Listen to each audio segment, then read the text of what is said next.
Hello, lovely. Whenever, wherever you are, welcome aboard. I want to talk to you today about outsourcing joy. We outsource our joy all the time. Like we offer up, give away our capacity, our connection to, our wisdom about the experience of joy or happiness or however you call it, We outsource it. If then, when they do that, I'll be happy. That's insane. When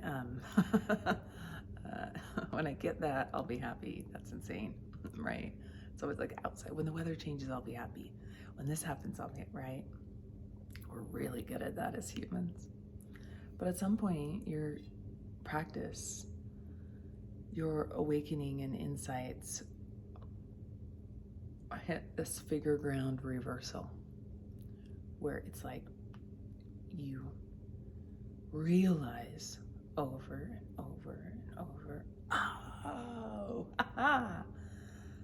it's not outside me, it's inside.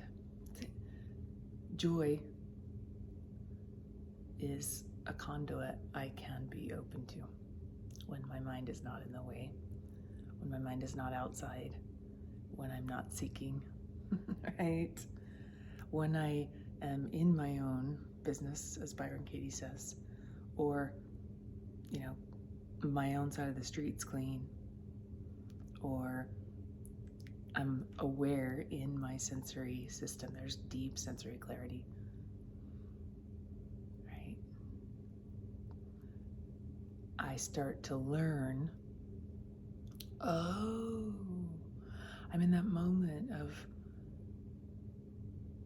I'm waiting for the perfect condition to happen right now. Or, there's an agitation in me that fires up a drive in me that I habitually have tied to something I want outside. Or I just don't want to feel that agitation or sensation in my body because I haven't explored it enough to know that it's just a vibratory sensation in my body, but that I've labeled as this thing way out here, like there are sensations in our body that we experience that we automatically go to, that's uncomfortable, awkward, I don't like that, right? That oftentimes when we sit down and really get quiet, still, that's a vibratory sensation. There's an emotional flavor to it. Doesn't matter the story. I have a lot of story about it. Just let it be there. Can I go underneath? Can I burrow down? Can I go deep and underneath this story and just be with the vibratory sensation? And you're going to need this at some point. You're going to need to learn how to tap into joy. It is an antidote for the dark night of the soul, or for, put another way, the truth will set you free, but at first it will piss you off, or you're going to unravel your very idea to the core of who and what you are and why you're here, right? Because you're no longer sucking off the tit of a religion or feeding yourself from outside, right? And this is, all of the traditions have a practice of loving kindness, compassion, feel good, bliss. There's a layer of bliss that is like the other wing of the dove to non-duality, to emptiness. You finally get that. There's a experience that you may have one day where you really experience emptiness. For some people, it'll scare the shit out of them, and for some people, it's blissful and amazing. And as you're deconstructing, being in the world of the form and going from outside, outsourcing joy, to going, oh, okay, well, that is no longer working for me because I'm waking up in all these areas. Or this job is no longer working for me because I'm waking up in all these areas. Or this system looks insane to me, because I'm waking up in all these areas, right? There's a groundless ground shift that happens, or a complete restructuring of things that happens in this process. If you stick with it long enough, if you do it, and it doesn't have to be scary or dark night of the soul or whatever, you can find helpers, tools along the way. And that's what feel good, loving kindness, compassion, strike the bell, ride the wave. Deep, ever present, not from the outside, not outsourcing. Joy. Opening yourself up to a conduit of joy, of realizing when you're pushed and pulled. Riding the wave of it, seeing it, laughing at it. And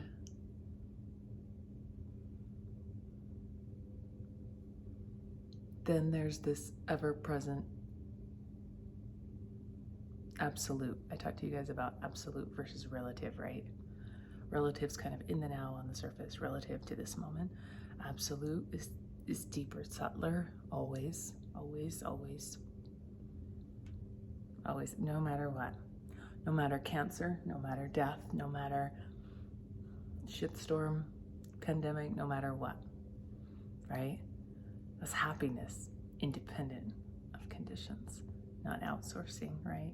Ken Wilber talks about this whole thing I'm talking about in terms of clean up. I don't know what his order is, but it's clean up, grow up, show up. I think it's wake up. No, it's wake up, clean up, then you can show up. I think that's what his formulaic process is. So let's play in that range. And today we're going to play and dive a little deeper into knowing and feeling and playing with what it feels like when you are outsourcing. And to bring it back home and go, oh, and to enjoy that process along the way. So that when you're moving about the cabin in your daily life with your daily life practice, you'd be like, oh, that's happening right now. I'm outsourcing my joy, right? An example, I'm going to give you a few examples of this because I know it's an esoteric concept, so I'll bring it home. Example, your partner gets mad at you, or your partner's like in the shitstorm. They're in their own shitstorm. They're stressed out, or they're in a fear state, or they're in an agitation state, or they're pissed off, or whatever, What do you do? We love them. We want to support them and love them, right? But they can get irritated or pissy with us, as partners do, right? Normal people, we're all normal people. And every once in a while we lose our shit. Well, we can keep our side of the street clean, or we can get sucked into their drama, or sucked into their world that they're stuck in from our reaction. And our reaction usually will be triggered by an old habit pattern of, when they do this, I do this, and they shouldn't do this. Well, maybe they shouldn't. Maybe they are being an asshole in that moment.